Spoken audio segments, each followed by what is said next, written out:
Hi guys, this is Amar and welcome to Network Engineer Stuff. So guys, in this video we'll focus on OSPF chapter 3, router ID. So before starting this chapter, let me introduce to this cute little boy whose name is Ojas, and he goes to school and school has given him some student ID. Now this student ID have a number which is a student ID number and which is 6142.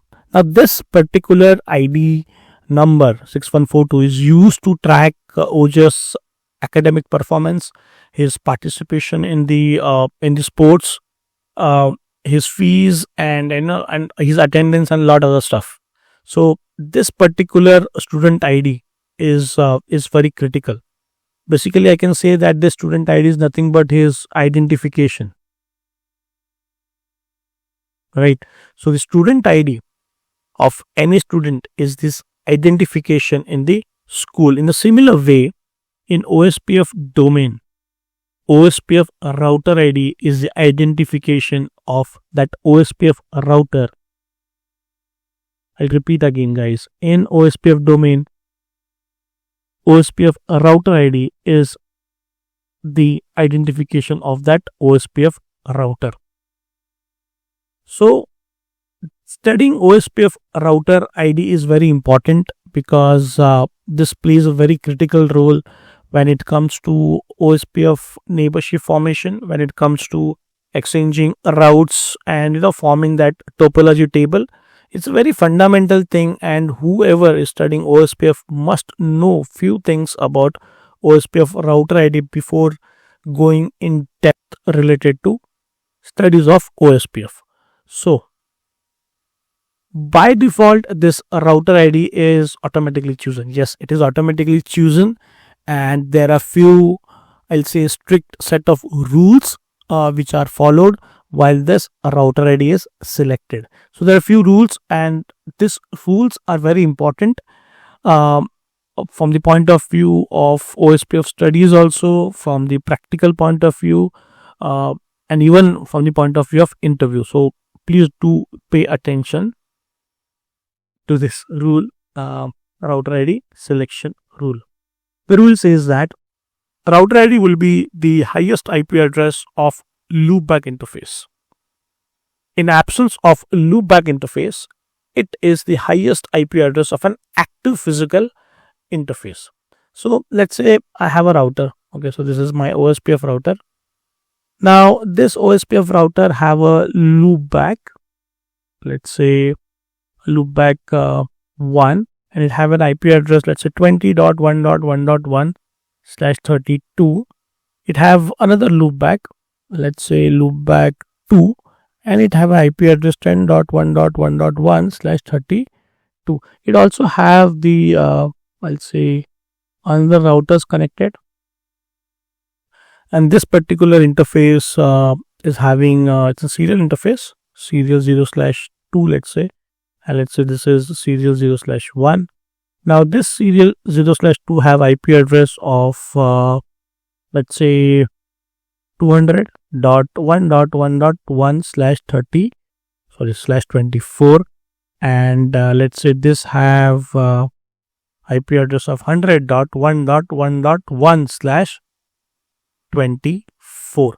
Now in this case, as per the rule, as per the router ID selection rule, this particular,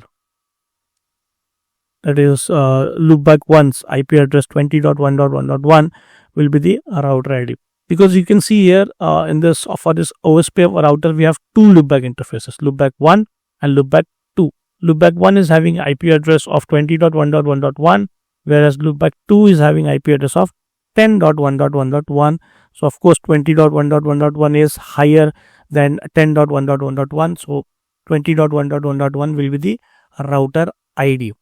Even if we have a physical interface, which have an IP address of 200.1.1.1, which is much higher than 20.1.1.1, but still this 200.1.1.1 will not become the router ID because it is the IP address of an physical interface. We have wrote here in the second rule, in absence of the loopback interface. Okay, if there is no loopback, of course, let's say there is no loopback 1, there is no loopback 2, then of course 200.1.1.1/24. That is, this particular IP address will become the router ID.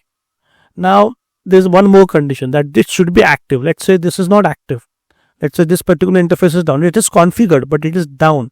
Then again, 200.1.1.1 will not become the router ID. Then 100.1.1.1 will become the router ID. So guys, these two rules are very important to understand and to remember. This is very important, guys. So please make a note of this. So I'll again repeat this rule. So it is the highest IP address of a loopback interface. In absence of loopback, it is the highest IP address of an active physical interface. So guys, do remember this points. Now one more thing I like to add is why this it is that the first choice is given to this loopback interface and not to the physical interface. The reason behind is that this loopback interface, as you all are aware, that this is a logical interface. It is not a physical interface which will go down if someone unplugs any cable. It will go down only when the router goes down. So the answer is stability, basically, because of stability purpose only, the first choice is given to the loopback interface. So in practical also we find that in most of cases loopback interface is the router ID of OSPF router.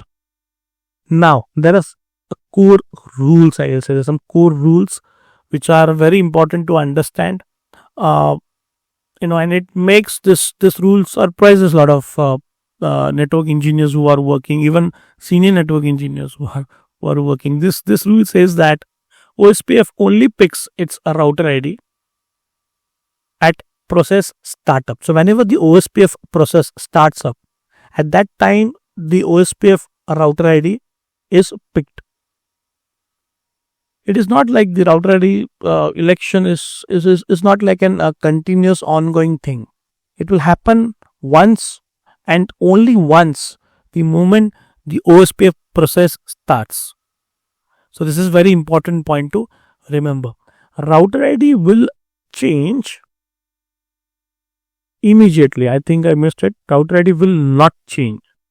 Will not change. I missed here. Router ID will not change immediately even if new interface with higher IP address comes online. So even if some IP address which is higher comes up, then also the router ID won't change. Let's say this is my OSPF router. It have a loopback interface, let's say 20.1.1.1/32, and it have another loopback interface of 10.1.1.1/32. Now currently 20.1.1.1 is the router ID. Let's say I configure one more loopback and which have the IP address of, let's say 2.1.1.1/32. Now this is higher, right? And it's a loopback interface, but still 20.1.1.1 will remain the router ID. It will not change immediately. The effect will not, it will be not effective immediately. So for the new IP, loopback IP, that is 201.1.1.1. Now this particular IP, if you want that this should become the router ID, then we have to force this new router ID. So it is not taken automatically. We have to force that new router ID. Now there are two ways to do it. The very first way is that to reboot the entire router. You can reboot the router. So once the router is rebooted, all the protocols will be also starting, right? It will be always starting. All the protocols will be also starting. And as I told that, this is something which is router ID is something which is selected at the beginning when the OSPF process starts. So when the protocol is going to start, OSPF protocol is going to start, of course, that process is going to start and the router ID will be elected. The new router ID will be elected. And the other thing is to restart the OSPF process. So there is one command, guys. I'll mention that command over here. Clear IP OSPF process. Yes. So this is the command. So what this command will do, that it will restart the OSPF software or the protocol. Okay. And then that new router ID will take into effect and it will become the router ID. So these are the two things we can do.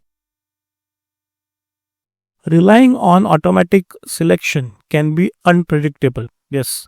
So like we are depending upon an selection process which is automatic in nature. Okay. So let's say the OSPF router gets rebooted. So there are chances that the router ID may change, and the frequent change in the router ID can cause an issue, right? So we don't want that every time the router gets rebooted or the OSPF process is cleared. We don't want that thing, unpredictable or instability thing we don't want. So the solution to this is to make the router ID stable, is to configure the router ID manually. We have an option to configure the OSPF router ID manually, and the industry best practice is also to do the manual configuration of router ID. Now how to do it is very simple. You just need to enter the OSPF process or the OSPF config mode and just give this command router ID, and this will be my router ID. Here the router ID will be set to 1.1.1.1. Now even if the router boots up, or even if the OSPF process is restarted, or a loopback interface with an higher IP addresses is configured newly, this router ID is not going to change.